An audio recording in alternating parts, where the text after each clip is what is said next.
In the faraway land of France, in the wonderful city of Paris, lived a beautiful ladybug called Claudine. Claudine had done lots of interesting things in her life. She had been a model, a fashion designer, and an actress.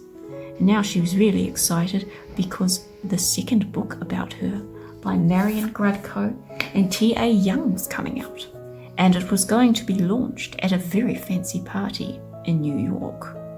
"This is marvellous," said Claudine, and she sat down at her desk to write invitations to the people she most wanted at the party.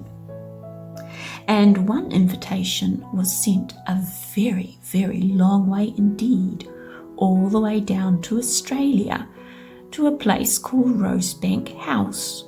How it gets to Australia doesn't really come into the story, but once it got to Australia, it was delivered by snail mail. And Ruthie found it when she was watering her window box of roses. "Well, this is exciting," said Ruthie, "but it says here that I need to wear something spotted, and I don't have anything spotted." "Why don't you make something?" said Stinkin' Sheila, the intern at Zealous Publishing. "Well, that's a very good idea," said Ruthie. "It'll have to be something very special for such an important party." So she went out into her garden for inspiration and picked a huge bunch of roses. And then she sat down at her desk with a pen and a piece of paper and drew and drew and drew. And then she sewed and sewed and sewed. But she took so long sewing that she was almost late.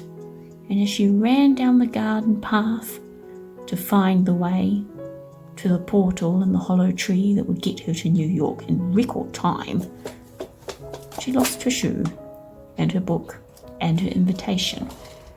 But there was no time to stop for them, because those who use portals and secret trees know that the window for using such portals is a swiftly closing thing. And she had a wonderful time at the party, but that is another story for another time. And if you want to hear amazing, wonderful stories about ladybugs who live in Paris, France,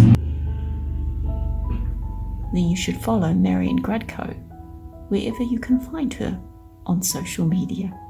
The end.